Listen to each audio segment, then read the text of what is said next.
Bienvenidos a La Economía, soy Juliana González. El presidente estadounidense Donald Trump firmó este miércoles el decreto que sube a 50% los aranceles a las importaciones brasileñas. El republicano citó el juicio a Jair Bolsonaro como uno de los problemas y las razones por las que tiene que imponer estos aranceles. Además, el decreto sostiene que miembros del actual gobierno brasileño buscaron regular el contenido de empresas estadounidenses vinculadas a las redes sociales en referencia al bloqueo temporal de X en Brasil el año pasado por propagar la desinformación. Asimismo, la Casa Blanca detalló que algunos bienes brasileños quedan excluidos de la subida arancelaria. Lula promete defender la soberanía del país. Y nosotros ampliamos estas informaciones con nuestro colega, el periodista Marcelo Silva de Souza, quien nos acompaña desde Brasilia. Marcelo, es un gusto saludarte. Cuéntanos cómo interpreta Brasil la decisión de Trump de aplicar el arancel más alto posible con un trasfondo claramente político y qué perspectivas hay para una negociación comercial. ¿Qué tal, Juliana? Bueno, para el gobierno de Brasil claramente este arancel significa una bofetada, principalmente porque el vicepresidente Geraldo Alckmin, quien es también el ministro de Industria y Comercio, venía manteniendo conversaciones con su par estadounidense y esperaba que el valor del arancel fuese más bajo y Brasil no fuese castigado con este 50% que es el más alto contra un socio comercial. El Palacio del Planalto evalúa claramente que el trasfondo es meramente político y no económico. Esto queda claro en el decreto de la Casa Blanca, que carece de un argumento técnico o comercial para justificar la medida. Se cita, entre otras cuestiones, una emergencia nacional que estaría atada a cómo vienen siendo afectadas empresas norteamericanas, pero que al mismo tiempo cita el proceso que viene llevando adelante la Corte contra el expresidente Jair Bolsonaro. Estados Unidos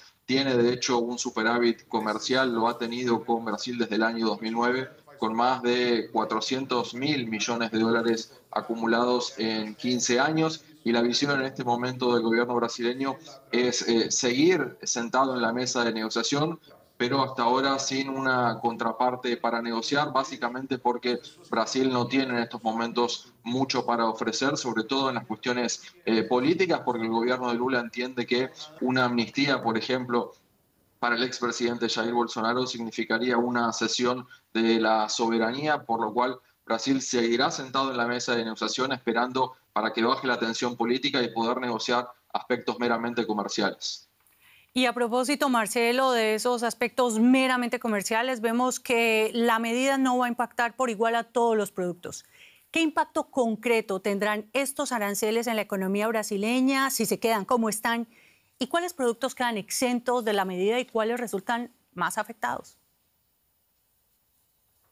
Bueno, hubo de hecho un cierto alivio en el Ministerio de Hacienda brasileño porque aparecen más de 600 excepciones a este decreto que impone el arancel de 50%, incluyendo varios sectores estratégicos en la balanza comercial y en los productos que Brasil exporta a los Estados Unidos. El principal alivio llegó, por ejemplo, en el caso del petróleo crudo, que representa el 15% de todo lo que vende Brasil a Estados Unidos, y en otros sectores relevantes como el jugo de naranja, que también impactará positivamente al mercado americano porque el 80% de todo lo que se consume en Estados Unidos es comprado aquí en Brasil, y también otros sectores como el mineral de hierro y celulosa. Entre los sectores más sensibles que no fueron incluidos en estas excepciones están las carnes y principalmente el café. Un tercio de todo el café que se consume en los Estados Unidos proviene de Brasil y por eso también el café será más caro para los americanos a partir de los próximos días seguramente. En la bolsa brasileña hubo un cierto alivio, empezó a subir en su principal índice, el Ibovespa, en la bolsa de Sao Paulo, y acciones de empresas como Embraer, la principal fabricante de aviones, otro sector incluido en las excepciones, subía más de 10% a la par de este arancel, que vino también con un cierto alivio para sectores estratégicos de la economía de Brasil. Estaremos muy atentos a la evolución de este tema. Muchas gracias, Marcelo, por estas informaciones desde Brasilia y hasta una próxima oportunidad. La petrolera Chevron recibió una licencia restringida de Estados Unidos para operar en Venezuela. La autorización emitida de forma privada a la empresa abre una nueva ventana para sus negocios en Venezuela 2 meses después de una fecha límite establecida previamente por Washington para que los socios de las empresas mixtas de la estatal PDVSA liquidaran transacciones, incluidas las exportaciones de petróleo. Entre las limitaciones impuestas a Chevron está la de no poder transferir el dinero proveniente de la venta de petróleo al gobierno de Nicolás Maduro. Unas 6 compañías petroleras internacionales están esperando ahora la autorización del gobierno de Estados Unidos para reanudar sus operaciones en Venezuela. Una cautelosa apertura de las operaciones petroleras de Venezuela frente a los Estados Unidos tras la concesión de la licencia restringida a Chevron. Y nosotros invitamos al señor Francisco Monaldi, director del Programa Latinoamericano de Energía en el Instituto Baker de la Universidad de Rice, a quien saludamos a esta hora en Houston para analizar este tema. Señor Monaldi, muchas gracias por aceptar nuestra invitación. Cuéntenos, ¿qué lleva al gobierno de Donald Trump a reactivar esta licencia? Sí, fue hasta cierto punto sorpresivo porque solo 2 meses después de cancelar todas las licencias, el presidente Trump dio la orden de, digamos, a permitir que la empresa Chevron pudiera volver a operar en el país. Pareciera que la nueva licencia tiene algunas limitaciones que no tenía la anterior, en particular la manera en que se paga la regalía de impuesto es que la empresa Chevron le va a dar una porción de la producción a Petróleos de Venezuela y esta empresa tendrá que venderlo en el mercado negro, no como anteriormente que se vendía todo en los Estados Unidos. O sea que tiene algunas restricciones, digamos, mayores que la vez pasada, que la licencia que otorgó el presidente Biden. Pero esto pareciera reflejar un pragmatismo que siempre ha estado en una parte importante de la administración Trump y que el presidente comparte, en el cual no se enfatizan temas de democracia y derechos humanos, sino lo que ellos llaman America First, que es la idea de, digamos, maximizar los beneficios para las empresas de los Estados Unidos. Bueno, señor Monaldi, pero en ese contexto uno también se pregunta ¿por qué llega esta licencia para Chevron en este momento, si además la empresa logró quedarse con ese 30% de las operaciones de ese pozo en la costa de Guyana, que es uno de los más productivos del mundo? Sí, bueno, eso agrega un nuevo ángulo muy interesante porque ahora Chevron va a estar en los dos lados de ese conflicto, ¿no? Tanto en Guyana como en Venezuela. Pero para Chevron es muy importante seguir en Venezuela, en primer lugar porque todavía se le adeuda un monto considerable, Petróleos de Venezuela le debe a Chevron, y además de eso, ellos tienen activos muy importantes en Venezuela. Chevron producía el 25% de la producción venezolana hasta el mes de mayo y Petróleos de Venezuela produce como la mitad, el resto son otras empresas. Entonces, para Chevron es muy importante poderse quedar en Venezuela y poder obtener retornos por ellos. Con la licencia que tenían en estos 2 meses no podían recuperar su inversión.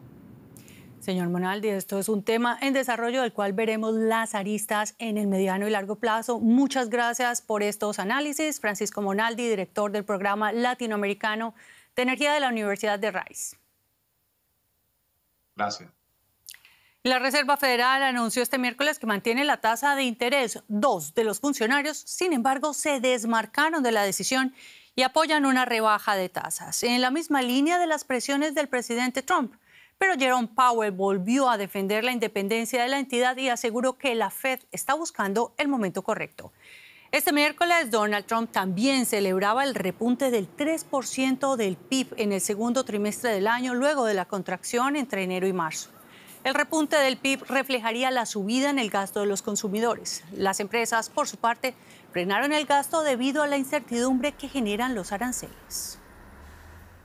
Y los ingresos netos de Mercedes-Benz se desplomaron un 55,8% en el primer semestre en comparación con el mismo periodo del año pasado, bajo el efecto de los aranceles de Trump, una caída de las ventas en China y costes relacionados con medidas de eficiencia. Los ingresos netos semestrales pasaron de unos 6.100 millones de euros a alrededor de 2.700. Según la automotriz alemana, sin los aranceles, la compañía hubiera logrado un margen de ganancia del 6,6% en el segundo trimestre, en lugar del 5,1% actual. Mercedes ya se enfrentó a una importante caída de los beneficios en el ejercicio fiscal anterior debido en gran medida a los malos resultados en China. Y a propósito de Alemania, el vicecanciller y ministro de Finanzas, Lars Klingbeil, presentó este miércoles el presupuesto para 2026 y el plan financiero hasta 2029 para que sea debatido en el Bundestag a partir de septiembre. El proyecto prevé un incremento en el gasto de un 6,1% respecto del año en curso, con el que, gracias a la ayuda de los fondos especiales aprobados tras la reforma constitucional, se llevará el gasto en defensa al 2,8%. Además, se prevé una inversión récord en infraestructura y modernización, así como beneficios impositivos para mejorar la competitividad de las empresas. La oposición ha criticado el proyecto, en especial porque el plan financiero hasta 2029 requiere de más de 170.000 millones de euros de recursos adicionales o de un considerable recorte presupuestario. Y así presentaba Lars Klingbeil el presupuesto del plan financiero acordado por el gabinete. Haremos inversiones como nunca antes para fortalecer y hacer viable a este país. Es importante que los ciudadanos puedan sentir que algo mejora en su vida. Por ejemplo, se construirán estaciones de carga para autos eléctricos en los pueblos. Queremos que la digitalización y los miles de millones que invertiremos permitan ampliar la llegada de la banda ancha y las comunicaciones a zonas rurales. Queremos sanear puentes, modernizar escuelas y centros de cuidado. Y así llegamos nosotros al final de este segmento de la economía. Los invito a que sigan conectados con nosotros aquí en DW. Y en nombre de todo el equipo de Noticias en Berlín, muchas gracias por elegirnos y nos vemos en la siguiente emisión. Hasta pronto.